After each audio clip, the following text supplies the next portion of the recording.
Endri, do ta nis me ty, çfarë po ndodh me situatën në Iran? Kemi, domethënë, lajme që vijnë, largohuni nga Irani, që Shtetet Bashkuara të Amerikës i bën thirrje qytetarëve të vet të largohen nga Irani. Nga ana tjetër kemi raketat Kohraman Shah, me ç'duket që janë bërë gati nga ana e Iranit, është afruar mëtej aeroplan Bajsa, ndërkohë ndërpriten bisedimet Stamboll rivijojnë në Oman.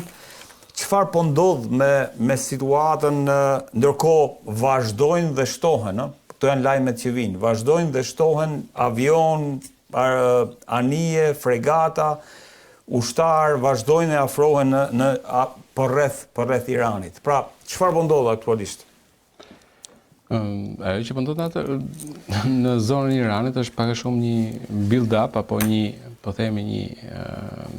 koncentrim forcash ushtarake nga ana e Shtetit Bashkuar të Amerikës në kuadër të rritjes së presionit mbi regjimin e Iranit për arritjen e një zgjidhje që është e pranueshme për amerikanët. Kërkesat e amerikanëve janë po themi ato që dihen botërisht, se para njëherë që Irani të heqë dorë nga projekti bërthamor, në armë bërthamore, e dyta punës është Irani të heqë dorë nga raketat, balistike, në raketat balistike, në programi raketave balistike, dhe e treta pastaj ka të bëjë, po themi, me çështjet e energjisë, me naftën, me këto që në cilën mund të kërkohet në një deal me Iranin për sa i përket aksesit të firmave amerikane në ato. Këto janë tre element kryesor në të cilën, domethënë, është e përqendruar administrata Trump. Ajo që është e panegociueshme pa amerikanët është fakti i programit bërthamor të Iranit.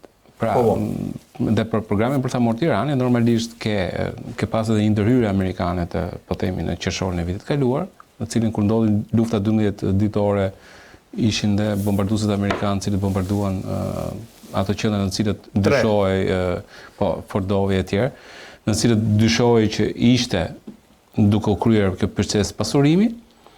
Pra, për amerikanët, kjo pjesa e armëve bërthamore të Iranit është diçka e cila është e panegociueshme dhe patjetër që Irani duhet të heqë dorë nga ajo ambicie. Duhet të thënë që në mënyrë të heshtur në këtë pikë ka dhe mbështetjen ose më saktë, po themi, aprovimin e heshtur të Rusisë, Kinës apo çfarëdo lloj fuqie tjetër bërthamore. Por Rusia dhe Kina janë më të rëndësishme sepse janë të rreshtuara politikisht me Iranin. Siç ka dalë nga komunikimet, pra dokumentet deklasifikuara në diskutimet që janë bërë midis Bush edhe Putin, është diskutuar edhe për çështjen e Iranit dhe në ato dokumenta dallohet që edhe Putini nuk ishte qef që të ndihmonte Iranin në, po themi, as në programin bërthamor, as në programin e raketave balistike ndërkombëtare e tjerë. Pra, në këtë pikë ka pasur pikën e armëve bërthamore, e ka bërë të qartë Shtetet Bashkuara të Amerikës që nuk do të tolerojnë dhe ka pasur edhe një propozim nga ana e Turqisë, e cila ka thënë që ne jemi të gatshëm që të ruajmë në një kasafort në një vend të caktuar gjithë atë sasi uraniumi, 400 ca kilograma. E ka bërë këtë ofertë. E ka bërë këtë ofertë Turqia që ne ta ruajmë këtu, pra këtë uranium të pasuruar në gradën 60%, në mënyrë të tillë që mos kemi më pasaj diskutime midis si garanci. Dhe për sa kohë që Shtetet Bashkuara të Amerikës nuk kanë për të kapur një deal apo një marrëveshje me Iranin, normalisht gjithë kjo rritje e forcave në rajon ka përndodhur si mjet presionin ndaj Iranit që të detyrojë të ndryshojë kursin e tij.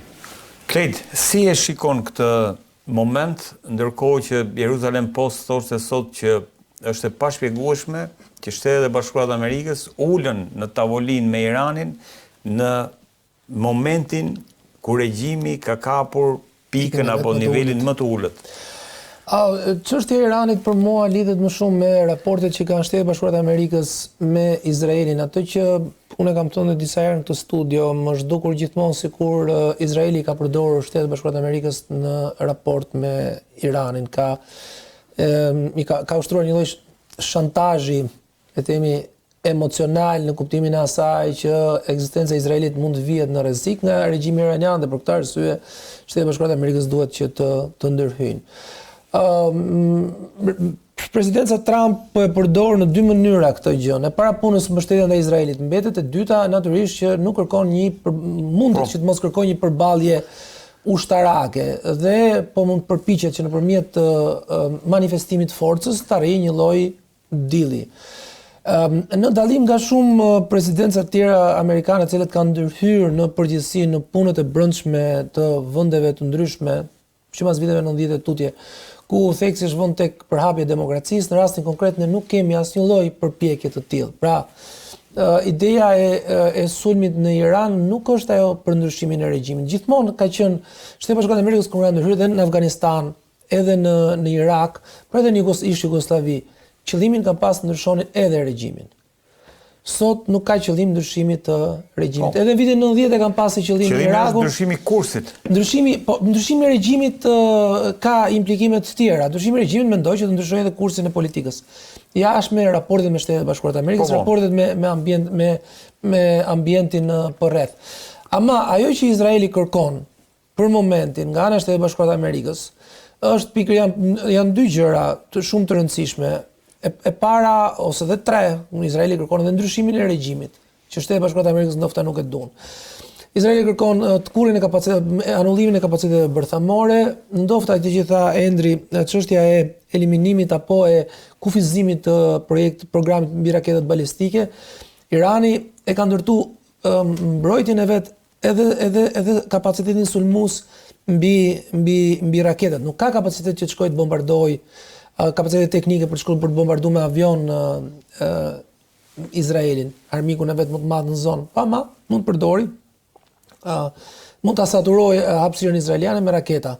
Dhe problemi i madh për Izraelin do të mbeten raketat. Kjo është. Çështja e regjimit për Izraelin është shumë e rëndësishme, sepse Izraeli nuk e ka si qëllim rrëzimin e regjimit vetvete, ka futjen e vendit në krizë.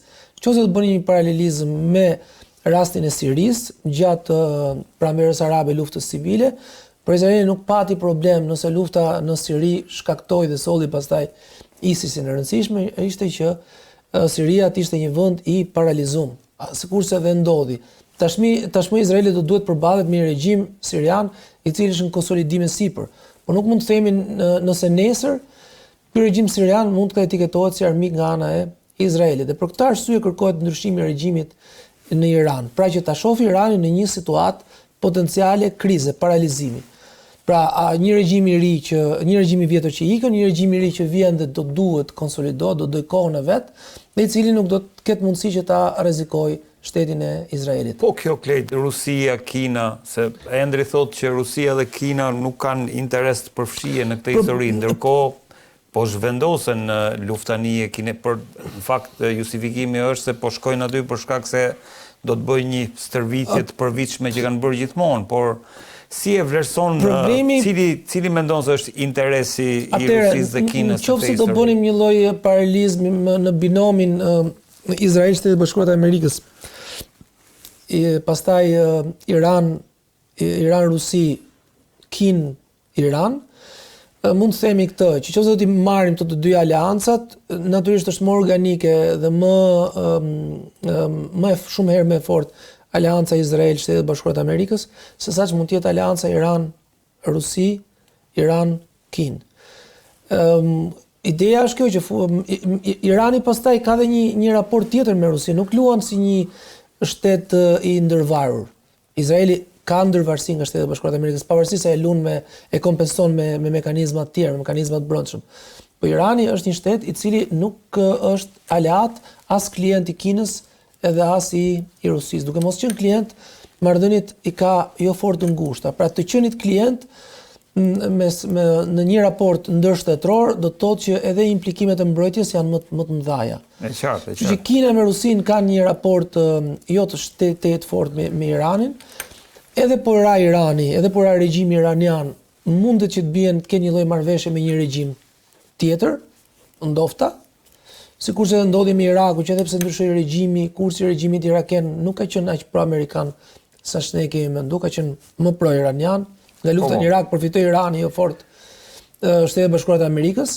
Po t'i kthehemi prapë situatës, mendoj që Irani është një shtet i cili ka një marrëdhënie ose më saktë, po ta shohim gjitha shtetet e BRICS-it, ose marrëdhëniet që kanë shtetet e Kina, Rusia me vende të treta, janë gjithmonë marrëdhënie të dobta, të cilat raportohen ose ndërlidhen në raport me situatën ndërkombëtare. Pra nuk lidhen me një projekt afatgjatë. Asgjë nuk e lidh Rusin me Venezuelën. Asgjë nuk e lidh Kinën me Venezuelën apo me Iranin. Problemi i madh që ka dhe kjo është e fundit që do të them, problemi i madh që ka pikërisht kjo prishja e marrëdhënieve Shtetet Bashkuara të Amerikës me Evropën, po të bëjmë një paralelizëm, është ky, që integrimi i këtyre 60 vjetëve ka qenë 8 vjet, ka qenë aq i madh, saqë interesat, saqë ti ke shumë gjëra të përbashkëta. Vendet tjera këto nuk i kanë. Dhe prandaj është problematike prishja e këtyre marrëdhënieve pse bashkuara me Evropën, sepse asnjëherë nuk do të gjej aleat ose nuk do të ndërtoj aleanca siç i ka pas me Evropën që kanë qenë. Endri, ndërkohë nga pikpamja ushtarake, si e vlerëson këtë build-up të le të themi të një grupi të rëndësishëm ushtarak i cili do të tentojë të kryejë një operacion ushtarak në Iran? Cili do jetë objektivi, sepse sido që të jetë, paktën nga ekspert ushtarak kemi dëgjuar që maksimumi një luftë 20 ditore mund të kenë sot le të themi nën dispozicion amerikanët për të mbajtur le të themi nën presion Iranin. Tani sipas ka dy lëvizje që bën, ka lëvizje që bën Irani njëkohësisht, po njëkohësisht janë lëvizjet e Shtetit Bashkuar të Amerikës. Irani në këtë kohë është duke bërë, po them, një fushat diplomatike, ka pasur një ministër iranian i cili ka qenë sot për bisedime në Azerbajxhan. Në këtë kuadër të kësaj duhet kujtuar që në Iran janë rreth 1/5 e popullsisë janë Azerbajxanas. Pra 20%, 24% e popullsisë, 1/4 deri 1/5 e popullsisë janë Azerbajxanas, nuk janë iranian, po janë azer. Dhe në këtë kuadër një diskutim me Azerbajxhanin është për të mbajtur që thua nën kontroll apo për të pasur një farë mënyre, domethënë për gjetur një farë dialogu, po themi, me atë që është pjesa e popullsisë irane, cilët janë azer. Njëkohësisht ka pasur një takim të zëvendësministrit iranian që ka qenë në Kinë për vizitë këto ditë. Po ka qenë edhe Larijani ka qenë në Moskë.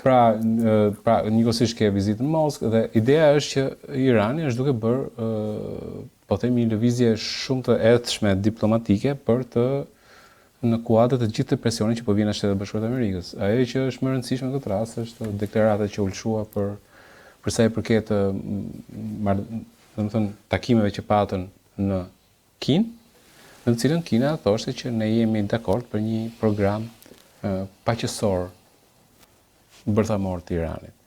Pra, Kina në vetvete, me këtë përgjigje që është përgjigje diplomatike, thotë që ne jemi dakord për program bërthamor paqësor, por nuk jemi dakord për një program bërthamor ushtarak. Dhe kjo është në kuadër të asaj që po thoya më parë që askush nga këto që janë vende të një klubi, po themi klubi të armëve bërthamor, nuk do dëshironte që një vend tjetër të nuk është ngritur tani Endri që të jemi të saktë. Kjo është një mesazh. Çështja e programit bërthamor të Iranit sa vite ka kletë që ka Kina nëpërmjet Kina nëpërmjet kësaj më shumë është justifikim për goditjen nuk është justifikim. Jo, nuk është justifikim. Kina nëpërmjet kësaj deklarate bën të qartë që ti në çështjen bërthamore, pra për sa i përket çështjes bërthamore, nuk e ke mbështetjen time. Për sa i përket uraniumit të pasuruar për grad për të shkuar deri në po. Tek kjo gjë ti nuk ke mbështetjen time. Mund të kesh mbështetjen time për sa i përket pjesës tjetër, pra mund të kesh mbështetjen për sa i përket pjesës së industrisë të naftës, në cilën ti nuk do që ose nuk do donim që të kishte pjesëmarrje amerikane, por për sa i përket armëve bërthamore tek ajo pikë, unë jam dakord që ti të gjesh një zgjidhje me Shtetet Bashkuara të Amerikës për sa i përket pasurimit të uraniumit, sepse kjo është zgjidhje në kuptimin e heqjes dorë nga ky program. Heqjes dorë nga programi. Mbaj programin civil, mos mbaj programin ushtarak. Mos mbaj programin ushtarak. Kjo është përgjigje, domethënë kjo është kuptimi i kësaj deklarate diplomatike. Të bëjmë një ndërhyrje të vogël. Po nuk është civile kur është 60%. Civile është 3%, 5% uranium. 60% është vetëm për 60% projekcioni është po thua për po sepse tani për ata që nuk e dinë, domethënë uraniumi në natyrë nuk është i pasuruar, është shumë i varfër, pra nuk është i pastër si mineral. Është i përzierë me minerale të tjera. Dhe fillon e pastrohet, pra pasurohet, dhe fillon e rritet koncentrimi i tij për qëllime, po themi, për qëllime të reaktorëve bërthamor që prodhojnë energji, shkon 3 deri 5%. Por kur kalon 20% e pasurimit, jemi tek program që ka fillon tregon që ti je futur një rrugë dhe për të arritur në gradën, po themi 90% që duhet për të arritur një bombë bërthamore, ti duhet ta pasurosh, domethënë uraniumin dhe ta çosh 20, 30, 40. Plus ke programin raketave balistike. Dhe plus për kësaj, Irani ka programin raketave balistike, të cilat sot e kësaj dite për shembull nuk është më Izraeli. Izraelin tashmë ata arrin me raketat. Raketat e tij sot arrin në qendrat e Evropës, pra arrin në Evropën qendrore. Dhe ka pasur testime dhe për raketat të cilat ai mendon që mund të jenë rrezë më të gjatë, 10 kilometra që mund të jenë mund godasin në Shtetet Bashkuara të Amerikës. Mund godasin në Shtetet Bashkuara të Amerikës. Pra, ideja e këtyre dy elementëve duket qartë që mbështetja nga ana e Kinës dhe Rusisë për këto dy elementa nuk është. Ajo që duhet të them diçka tjetër është që me sa duket Shtetet Bashkuara akoma nuk kanë asete të mjaftueshme. Flitet për që mund të vi një aeroplan, një grup tjetër goditës, Theodore Roosevelt, i cili për momentin është në Oqeanin Paqësor, po që do duhet rreth një javë. Cili është objektivi, Endri? Sepse objektivi është eliminimi i le të themi përfaqësuesve kryesor të regjimit, apo është nxitja e një rebelimi të brendshëm për të shkuar më pas tek një luftë civile? Vetëm mënyrë që mund të rrëzohet ai regjim është nëse ka një lëvizje në brenda në kuptimin e po themi që ti ja bën jetën të pamundur, pra merr kontrollin e qiejve, siç e bëri Izraeli për shembull. Izraeli arriti të merrte kontrollin e qiejve iranian dhe i mbante në mbikëqyrje gjithkohës. Dhe nëse ti krijon një fushatë të tillë, është e ngjashme me fushatën që bëri NATO në Jugosllavi. Pra NATO monitoronte lëvizjet e çfarëdo lloj lëvizje që mund bënin trupat serbe dhe godiste trupat serbe kur krijonin autokolona. Njëta gjë mund të jetë tani. Pra ti godet këto dhe godet autokolonat e atyre që shkojnë për të goditur civilët. Pra në një farë mënyrë, por pa patur një lëvizje brenda, është e pamundur. Është shumë e vështirë. Klet, kishe një ndërhyrje me se të pas. Se 2-3 minuta të kalojmë tek. Historik, raporti i Izraelit me bombën atomike është Iranit. Izraelit. Izraelit. Okej. Këto programe bërthamore janë se tush reflektime më tepër se sa nevoja mbrojtëse. Pra programi bërthamor iraken, të cilin e kanë godit izraelianët e shkatruan vitet 80, programi bërthamor iranian janë reflektime të programit bërthamor izraelian. Kjo është e gjithë çështja. Pra, janë futur në një situatë këto vende, Iraku më parë, po dhe Irani tash, janë futur në një situatë aq të madhe pa siguri, saqë duke eskalu edhe konfliktin në konflikt ekzistencial. Pra, nëse një luftë në luftrat që nga vitet 50 në lidhje mesme ka qenë luftrat të Izraelit, konsiderohet si luftra ekzistenciale, atëherë normalisht bomba bërthamore është mundësia e vetme që Izraeli të mbijetojë duke shkatruar armiqtë e vet. Armiqtë armatosën tentojnë të bëjnë programe bërthamore me idenë që të mund ta kundërshtojnë programin izraelian. Kjo ka qenë situata e ky është konteksti. Pastaj, sepse duhet të kuptojmë diçka që përhapja e armëve bërthamore nuk futet në logjikën e konfliktit të madh mes të paktën atëherë mes dy superfuqive. Pra, Franca e bën për arsye sigurie programin bërthamor. Një vend tjetër si puna e Koreas nuk e ka hallin që të futet në konfliktin mes Rusisë dhe Shtetit Bashkuar të Amerikës. E ka për çështje të natyrës të mbijetesës së regjimit, edhe të gjeopolitikës rajonale. Kjo është ideja. Por ama këto Shtetet Bashkuara të Amerikës e tjerë, nuk duan përhapjen e bombës bërthamore sepse shtohen elementet e pasigurisë. Këto janë. Dhe nëse do vim pastaj tek Irani, çështja e eliminimit të bombës bërthamore është gjëja më e rëndësishme. Nëse Shtetet Bashkuara të Amerikës do ishin sot shumë të lumtura në rast se i hiqnin Koreas së Veriut bombën bërthamore, sepse rrezikonte Korenë e Jugut, rrezikonte Japoninë, po të duam. do të ishin shumë të lumtura që vendet tjera të ishin dorë dhe ndofta të mbeteshe vetëm një. Po t'jap një shembull, në momentin kur Truman i thot Stalinit, i përmend Stalinit që kemi bombë bërthamore. Ideja e Trumanit ishte kjo, që neve luftën e dytë botërore do ta fitojmë. S'kishte mbaruar akoma lufta. Do godasim Japoninë dhe lufta do të mbarojë për shkak të bombës. Pra, nuk ishte çështje që do futeshin në konkurrencë me as nuk e tha që do ta rrezikonte Bashkimin Sovjetik. Pra nuk e informoi që do ta rrezikonte sepse nuk ishte i aftë atëherë të mendonte se cilat do ishin konsekwencat. Por ama ai moment shkaktoi edhe pasigurinë e Bashkimit Sovjetik, i cili mori bombën bërthamore. Ndihmoi Kinën që të ishin dy fuqi bërthamore, e kështu me radhë. Çështja e raketeve balistike pastaj është akoma shumë e thjeshtë. Raketet balistike dhe sot përdorimi i teknologjisë e cila arrin të kontrollojë shumë herë më mirë objektet e pa suportuara nga njeriu, dron, rakete e kështu me radhë, e bën edhe më të thjeshtë një program bërthamor. Endre, jo. Mund të është diçka për armën bërthamore, domethënë që po vetëm shkurt se s'kemi kohë. Atëherë Irani nuk ka pasur armë bërthamore më përpara, në gjatë regjimit Shahut. Domethënë, ajo që mund shikohet në armët bërthamore shikohet si element i sovranitetit kombëtar. Sepse Izraeli për shembull i ka pasur armët bërthamore që në vitet 60, e megjithatë Irani nuk e nisi programin e armëve bërthamore në vitet 60, e nisi vetëm kur erdhi Ayatollah Khomeini në 79, domethënë e nisi në vitet 80. Ndërkohë që Saddam Husseini e kishte nisur më përpara. Pra Saddam Husseini ka nisur pak a shumë në të njëjtën kohë që ka nisur dhe Izraeli këtë punë, ke Pakistanin që ka nisur këtë punë, pra ke shumë vende në të cilët në vitet 50-60 kur teknologjia, pra mënyra se si armët bërthamore ndërtoheshin si koncept u kuptua, edhe mungonin vetëm ato që ishte eksperienca ose ekspertiza teknike për ta bërë këtë gjë, shumica e vendeve filluan të shikonin mundësinë e pasjes së një programi bërthamor dhe si element të sovranitetit. Dhe për më tepër, ajo që shikohet dhe sot e kësaj dite është që për shembull Korea e Veriut, siç e tha dhe Kledi, nuk është se ka ndërmend që të futet në një konflikt të madh midis Rusisë dhe Shtetit Bashkuar të Amerikës apo Rusisë dhe Kinës.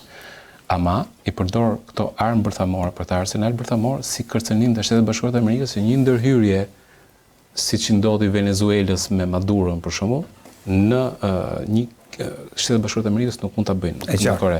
E njëjta gjë edhe Irani shkon në të njëjtin drejtim. Pra unë dua të kem një një garanci sigurie për regjimin tim. Domethënë sepse në vetë është një lojë e humbur, domethënë lufta. Edhe një sekond. Po vetëm e fundit. Edhe një sekond, në momentin që Afrika e Jugut heq dorë nga programi bërthamor nga vitet 90 ca duhet jetë. Edhe në momentin që detyrohet sepse ra regjimi. Po pra regjimi, Ukraina heq dorë, ne kemi një ndryshim regjimi. Dhe për këtë arsye bomba bërthamore shihet si garanci e regjimit të tretë. Në momentin që edhe kjo është shumë e rëndësishme të kuptohet që sot e kësaj dite, shumë vende për shkaqe të ndërhyrjeve ndërkombëtare, shumë vende e kanë të vështirë të heqin dorë nga bomba bërthamore, e kanë nga programet bërthamore, sepse nuk është çështje se rrezikohet vetëm regjimi, por edhe sovraniteti i vendit. Gjë që në vitet 90 me Afrikën e Jugut, edhe me Ukrainën teorikisht nuk do të ekzistonte. Nuk do të ndodhte, po rasti i Ukrainës që dorëzoi armët në 94, u shërbentuar të çojnë në këtë vend që tani i jep incentiv. Çfarë do lloj shteti thotë biletë Gjermania po diskuton për armë bërthamore në këtë moment. Po diskuton Polonia. Arabia Saudite kërkon. Arabia Saudite për armë bërthamore. Janë që të gjithë këto vende tani që kjo situatë e paqartë po bën që çdo shtet të ketë mundësi të krijojë armën e tij bërthamore.